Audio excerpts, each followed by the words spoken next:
Cookery சேனலை பார்த்து யார் வேணாலும் சமையல் பண்ணலாம். ஆனா சுவையான சமையல் பண்றது எப்படி?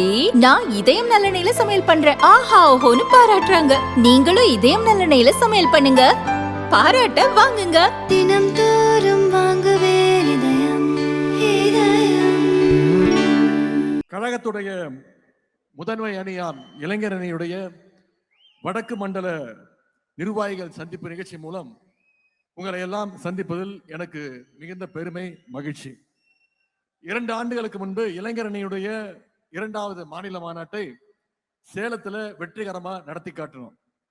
அந்த மாநாட்டுடைய வெற்றி, அதன் பிறகு வந்த 2024 நாடாளுமன்ற தேர்தலில் நமக்கு மிகப்பெரிய வெற்றியை தமிழ்நாட்டு மக்கள் கொடுத்தாங்க. இங்கே திரண்டிருக்கக்கூடிய இந்த பொழுது வருகின்ற 2026 சட்டமன்ற தேர்தலையும் அதே வெற்றியை நீங்க நிச்சயம் நம்முடைய தலைவருக்கு கொடுப்பீங்க அப்படின்ற அந்த நம்பிக்கை எனக்கு நிச்சயம் இருக்கு. அதற்கு அந்த வெற்றிக்கு இந்த நிர்வாகிகள் சந்திப்பு மிக மிக முக்கியமான ஒரு காரணமாக நிச்சயம் அமையும். இன்னைக்கு பல கட்சிகள், இயக்கங்கள் உறுப்பினர்கள் சேர்க்கவே தடுமாறிட்டு இருக்கும் போது, இன்னைக்கு திராவிட முன்னேற்ற கழகத்துடைய நம்ம இளைஞர் அணி ஒவ்வொரு பூத் வரைக்கும் நிர்வாகிகளை நியமனம் பண்ணியிருக்கிறோம். அந்த வகையில இன்னைக்கு 91 சட்டமன்ற தொகுதிகளுக்குள்ள மாவட்டம், மாநகரம், ஒன்றியம், நகரம் முதல் பாகம் வரை பூத் வரைக்கும் அமைப்பாளர், துணை அமைப்பாளர்னு 1,30,000 நிர்வாகிகள் இந்த கூட்டத்திற்கு, இந்த சந்திப்புக்கு நீங்க வருகை தந்திருக்கீங்க. இந்த சந்திப்புக்கு முதல்ல அனுமதி வழங்கிய நம்முடைய கழக தலைவர் அவருக்கு முதல்ல இளைஞரணியின் சார்பாக என்னுடைய நன்றியை தெரிவித்துக் கொள்கின்றேன். அதேபோல கழகத்துடைய பொதுச் செயலாளருக்கும் முதன்மை செயலாளருக்கும் வந்திருக்கக்கூடிய அனைத்து துணை பொதுச் செயலாளர்களுக்கும் இந்த சந்திப்பை இவ்வளவு சிறப்பாக ஏற்பாடு செய்திருக்கக்கூடிய உங்களுடைய மாவட்ட அமைச்சர், மாவட்ட கழக செயலாளர் அண்ணன் ஏவா வேலு அவர்களுக்கும் இளைஞரணியின் சார்பாக என்னுடைய நன்றியை நான் தெரிவித்துக் கொள்கின்றேன். அது மட்டுமல்ல, இந்த சந்திப்பை சாத்தியப்படுத்திய அனைத்து மாவட்ட அமைச்சர்கள், மாவட்ட பொறுப்பு அமைச்சர்கள், மாவட்ட, ஒன்றிய, நகர, பேரூர் கிளைக்கழக செயலாளர்கள், இளைஞரணியினுடைய மாநில துணை செயலாளர்கள், அனைத்து மாவட்ட அமைப்பாளர்கள், துணை அமைப்பாளர்கள், உங்க அத்தனை பேருக்கும் இந்த நேரத்தினுடைய நன்றியை நான் தெரிவிச்சிருக்கேன். வந்திருக்கக்கூடிய அனைத்து இளைஞரணி தம்பிமார்களையும் சகோதரர்களையும் இளைஞரணி செயலாளரா உங்க அத்தனை பேரையும் வருக வருக என வரவேற்கிறேன். என்னுடைய நன்றியும் நான் தெரிவித்துக் கொள்கின்றேன். திருவண்ணாமலையில மலை இருக்குன்னு எல்லாருக்குமே தெரியும். ஆனா மலை மட்டும் இல்ல, இங்க திருவண்ணாமலையில கடலும் இருக்கின்ற அளவுக்கு இங்கே கடல் போல கூடி இருக்கக்கூடிய என்னுடைய இளைஞரணி தம்பிமார்கள் உங்க அத்தனை பேருக்கும் என்னுடைய நன்றியை நான் தெரிவித்துக் கொள்கின்றேன். இங்க நின்ற தேர்தல்லாம் வென்ற தலைவர் கலைஞர். அவர் வழியில இன்னைக்கு தான் தலைவராக பொறுப்பேற்ற பிறகு இந்த இயக்கம் சந்தித்த அனைத்து தேர்தலையும் வெற்றியை மட்டுமே கொடுத்திருக்கக்கூடிய நம்முடைய கழக தலைவர் அவர்கள் இங்கே பெருமையோடு பூரிப்போடு உட்கார்ந்திருக்கிறார். சேலம் இளைஞரணி மாநாட்டில் தலைவர் பேசும்போது குறிப்பிட்டு பேசினார், வாழ்த்து பேசினார். என்ன சொன்னாரு? நான் கழக தலைவராக மட்டும் உங்களை வாழ்த்தவில்லை, உங்களுடைய தந்தையாக நான் வாழ்த்துறேன் அப்படின்னு தலைவர் சொன்னார். ஏன்னா உதயநிதி மட்டும் என்னோட பிள்ளை கிடையாது, என்னுடைய வாரிசு கிடையாது. இங்க கூடியிருக்கக்கூடிய லட்சோப லட்ச இளைஞர்களும் என்னுடைய வாரிசு, என்னுடைய கொள்கை வாரிசு அப்படின்னு தலைவர் அவர்கள் நம்மளை பாராட்டினார். அப்படிப்பட்ட கொள்கை வாரிசுகளாக நாம இங்க எழுச்சியோடு கூடியிருக்கின்றோம். இன்னைக்கு மாநாடுன்னா பல கட்சிகள்ல ஆயிரக்கணக்கில் கூட இல்ல, 100 கணக்கில் இளைஞர்களை திரட்டுறது அவ்வளவு பெரிய விஷயம், சாதாரண விஷயம் கிடையாது. ஆனா நம்முடைய கழகத்துல மட்டும்தான் இளைஞரணி நிர்வாகிகளையே கிட்டத்தட்ட ஒரு மாநாடு போல நாம இங்க கூட்டியிருக்கிறோம். இந்தியாவிலேயே வேற எந்த இயக்கமும் செய்யாத சாதனையை நாம செஞ்சு காட்டியிருக்கின்றோம். இது ஏதோ கணக்கு காட்டுவதற்காக கூட்டப்பட்ட கூட்டம் கிடையாது. நம்முடைய எதிரிகள் போடுகின்ற தப்பு கணக்க சுக்குநூறாக உடைக்கின்ற கூட்டம் இங்க வந்திருக்கக்கூடிய இளைஞரணி கூட்டம், கொள்கை கூட்டம். பொதுவா இளைஞர்கள் அதிகமா கூடுனா அவங்களை கட்டுப்படுத்த முடியாது, கட்டுப்பாடு இருக்காது அப்படின்ற ஒரு பிம்பம் இப்ப வந்திருக்கு. காட்டாற்று வெள்ளம் மாதிரி போயிட்டே இருப்பாங்க, யாரும் கண்ட்ரோல்லையும் இருக்க மாட்டாங்க அப்படின்ற ஒரு பிம்பம் இன்னைக்கு இருக்கு. அவங்களை யாரும் கட்டுப்படுத்த முடியாதுன்னு சொல்லுவாங்க.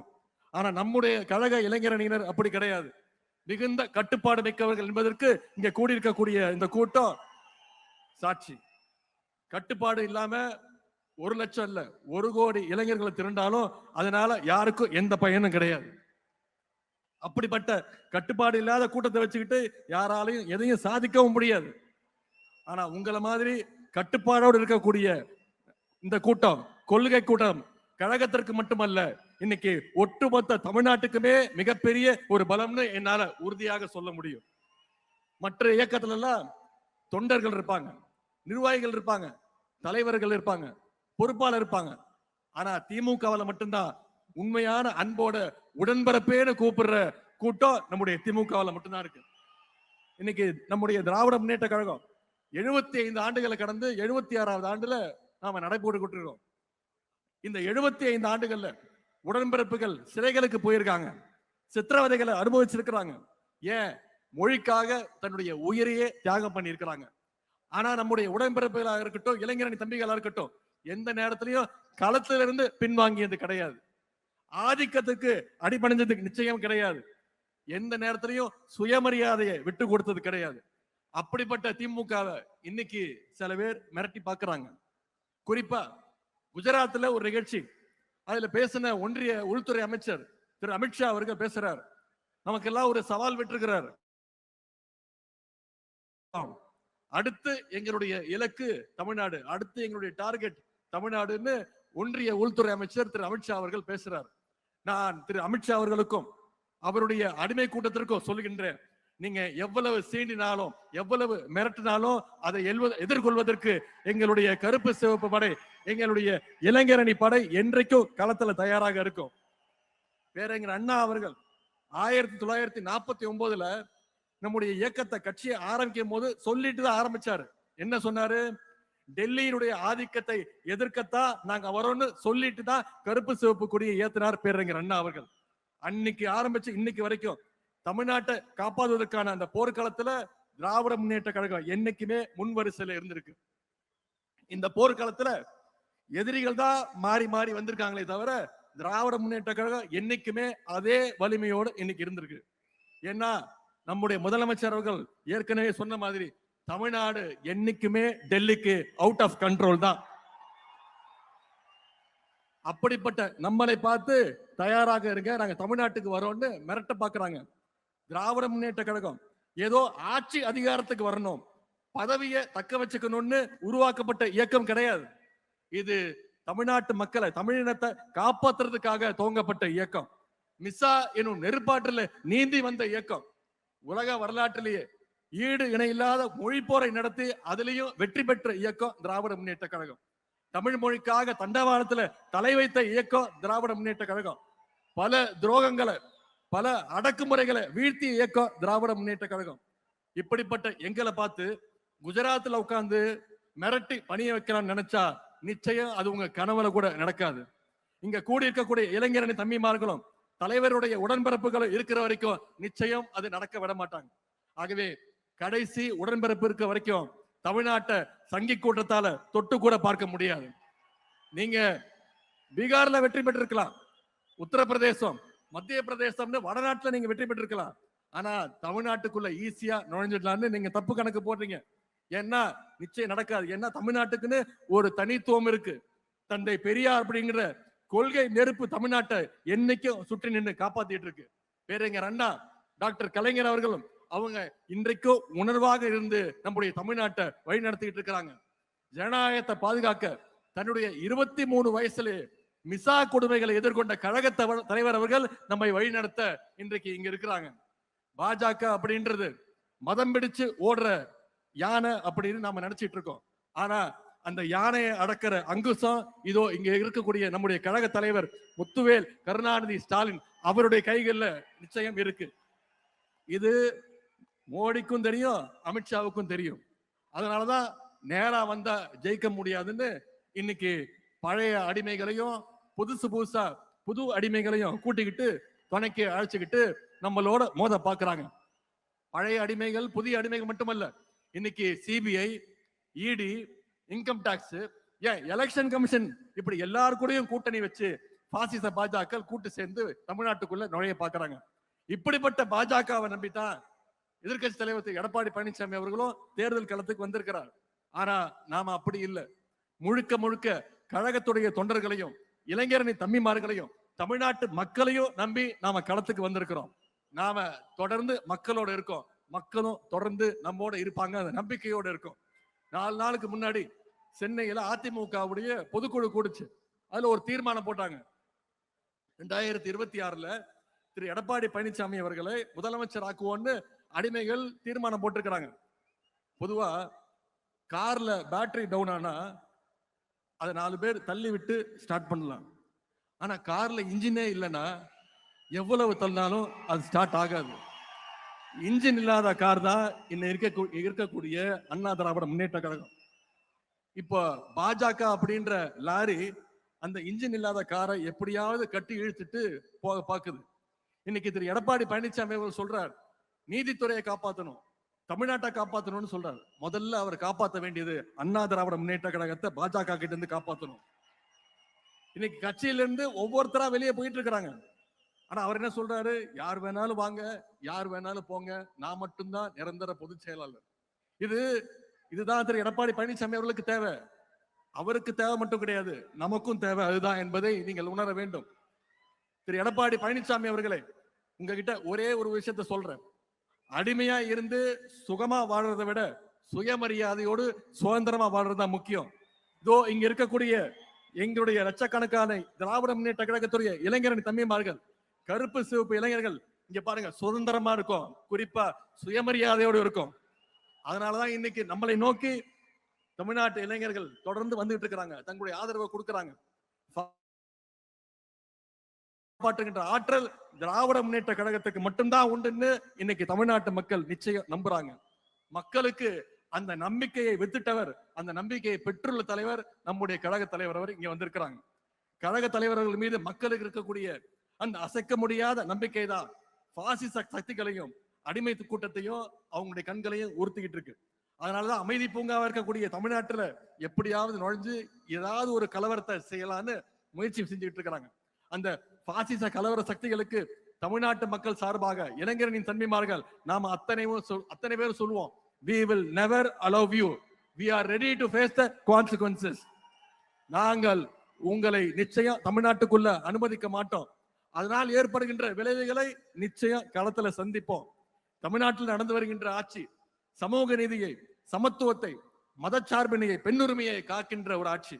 இப்படிப்பட்ட நம்முடைய கழக ஆட்சியை மீண்டும் கொண்டு வர வேண்டியது நம்முடைய பொறுப்பு, குறிப்பா இளைஞரணி தம்பிமார்களுடைய கடமை. இங்க வந்திருக்கக்கூடிய இளைஞரணி நிர்வாகிகளுக்கு அந்த கடமை அதிகமாக இருக்கின்றது. இந்த நேரத்துல தலைவர் அவர்களுக்கும் கழகத்துடைய பொதுச் செயலாளர்களுக்கும் ஒரு அன்பான இளைஞர்களின் சார்பாக ஒரு அன்பான வேண்டுகோள். நிச்சயம் வர இருக்கின்ற சட்டமன்ற தேர்தலில் எங்களுடைய இளைஞர்களுக்கு நீங்க போட்டியிட அதிகமாக வாய்ப்பை தர வேண்டும். இளைஞர்களுக்கு கொடுக்க வேண்டும், இளைஞரணிக்கு தான் கொடுக்கணும்னு சொல்லுவேன், இளைஞர்களுக்கு கொடுக்க வேண்டும் அந்த கோரிக்கை வைக்கிறேன். இளைஞரணி சார்பாக என்னென்ன பணிகள்லாம் செஞ்சிருக்கோம்னு நம்முடைய துணை பொதுச் செயலாளர் ஆர் ஆசா அவர்கள் இங்க பேசினாங்க. இவ்வளவு நாளா நாம என்ன செஞ்சோம் அப்படிங்கிறது எவ்வளவு முக்கியமோ அதே மாதிரி இனிமே என்ன செய்ய போறோங்கிறதும் மிக மிக முக்கியம். அப்படி நமக்கு முன்னாடி இருக்கக்கூடிய முதல் பணி, அடுத்த முக்கியமான பணி தான் 2026 சட்டமன்ற தேர்தல் பணி. அடுத்து வர்ற 4 மாதங்களுக்கு நாம அதை நோக்கி பயணம் செய்யணும், களத்துல கடுமையா உழைக்கணும். அடுத்த தலைமுறை இளைஞர்களை சந்திச்சு பேச வேண்டும், உங்களுடைய நண்பர்களை சந்திச்சு பேசணும், அவங்களுக்கு அரசியல் பத்தின புரிதல் வரணும். யார் வேணாலும் இடையில வரட்டும் போகட்டும், அதை பத்தி நமக்கு கவலை வேண்டாம். வானவில் பார்க்கறதுக்கு ரொம்ப அழகா இருக்கும், கலர் கலரா இருக்கும், அதை பார்க்கறதுக்கு மக்கள் கூடுவாங்க. ஆனா அது நிச்சயம் நிரந்தரம் கிடையாது. உதயசூரியன் மட்டும்தான் நிரந்தரம். உதயசூரியன் தான் மக்களுக்கான வெளிச்சத்தை தரும். ஆகவே நம்முடைய கழகத்துடைய வரலாறு, நம்முடைய ஆட்சியுடைய சாதனைகளை, தலைவருடைய வரலாறு, பெருமைகளை மக்கள்கிட்ட எடுத்து சொல்லுங்க. உங்க தெருவில் இருக்கக்கூடிய 10-20 இளைஞர்களை நீங்க உங்க கண்ட்ரோல் எடுத்துட்டு வாங்க. நீங்க சொன்னா கேட்கிற மாதிரி இருக்கணும். 10 வீட்டுக்கு 20 வீட்டுக்கு நான் பொறுப்பு, இந்த தெருவில் இருக்கிற வாக்குகளுக்கு நான் பொறுப்புன்னு அந்த டார்கெட்டை பிக்ஸ் பண்ணி இளைஞரணி தம்பிமார்கள் வேலை செய்யணும். எல்லாரு கூடவும் நெருங்கி பழகணும், மக்களோடு மக்களா பழகணும், அவங்களுக்கு தேவையானதை செஞ்சு கொடுங்க. தமிழ்நாட்டுல எந்த வீட்டை எடுத்துக்கிட்டாலும் நம்முடைய திராவிட மாடல் அரசுடைய திட்டங்கள் நிச்சயம் அந்த வீட்டுல ஒரு பயனாளியாவது நிச்சயம் இருப்பான். அதை மக்கள்கிட்ட தொடர்ந்து ஞாபகப்படுத்துங்க, திட்டங்களை எடுத்து பேசுங்க, மக்களை சந்திச்சு மக்களோட மக்களா பழகுங்க, அவங்களுடைய நம்பிக்கையை பெறுங்க. இந்த பணியெல்லாம் நாம சரியா செஞ்சா நிச்சயம் நம்முடைய கழகம் 7வது முறையாக ஆட்சி அமைக்க போவது உறுதி. நம்முடைய கழக தலைவர் அவர்கள் தொடர்ந்து 2வது முறையாக முதலமைச்சர் நாற்காலில் உட்கார போவது உறுதி. நாம பெறப்போகிற வெற்றி சாதாரண வெற்றியாக இருக்கக்கூடாது. 70,000 பூத்திலையும் நிச்சயம் உதயசூரியன் வெற்றி பெற்றாக வேண்டும். 70,000 பூத்திலையும் மிகப்பெரிய வாக்கு வித்தியாசத்தில் வெற்றி பெற வேண்டும். நம்முடைய தோழமை கட்சியுடைய வெற்றி உறுதி செய்யணும். அதற்கு இந்த இளைஞரணி வடக்கு மண்டல நிர்வாகிகள் சந்திப்பு நிச்சயம் ஒரு அடித்தளமா இருக்கும்னு நம்புறேன். இங்க வந்திருக்கக்கூடிய இளைஞரணி தம்பிமார்கள், நீங்கள் திரும்பி போகும்போது ஒவ்வொரு இளைஞரணி நிர்வாகியும் அந்த உறுதியோட அந்த நம்பிக்கையோட நீங்க சொல்லணும். திருவண்ணாமலையில கூடினோம், டிக்கெட்டும் இதனால தமிழ்நாட்டுல வென்றோம் அப்படின்னு நாளைய வரலாறு சொல்லணும். இந்த நேரத்துல இறுதியா ஒரே ஒரு விஷயத்தை தலைவர்கிட்ட சொல்ல விரும்புகின்றேன். இளைஞரணி தம்பிமார்களுக்கு நினைவுபடுத்த விரும்புகின்றேன். 2ஆம் உலகப் போர் சமயத்துல ஜெர்மனியோட படையெடுப்பை தாக்கு பிடிக்க முடியாம எதிரில இருந்த எல்லா நாடுகளும் ஜெர்மனி கிட்ட போய் சரண்டர் ஆயிட்டாங்க. ஆனா அப்படிப்பட்ட ஜெர்மனியவே எதிர்த்து நின்னது ஒரே ஒரு ரஷ்ய நகரம். அந்த நகரம் தான் தோற்கடிச்சது. அந்த நகரத்துடைய பெயர் ஸ்டாலின் கிராட். அதே மாதிரி நம்ம நாட்டுல பாசிஸ்டுகளுக்கு எதிரான போர்ல இந்தியாவின் ஸ்டாலின் கிராடா இருந்து நம்முடைய தமிழ்நாடு களத்துல நின்று ஜெயிச்சு காட்ட வேண்டும். நம்முடைய தலைவர் தலைமையை மீண்டும் கொண்டு வர வேண்டும். அதற்கு இங்க கூடியிருக்கக்கூடிய லட்சோப லட்சம் இளைஞரணி பட்டாளம் நம்முடைய தலைவருடைய கரங்களை நாம் வலுப்படுத்த வேண்டும். வென்றோம் வென்றோம் வென்றோம் 200 படைப்போம் வரலாறு என்ற சாதனையை படைக்க அடுத்த 100 நாட்கள் இளைஞரணி தம்பிமார்கள் களத்துல இருந்து உழைப்பதற்கு நாங்கள் உறுதி சொல்கின்றோம். இந்த வாய்ப்புக்கு நன்றி கூறி விடைபெறுகின்றேன். தலைவர்களுக்கு நன்றி, வணக்கம்.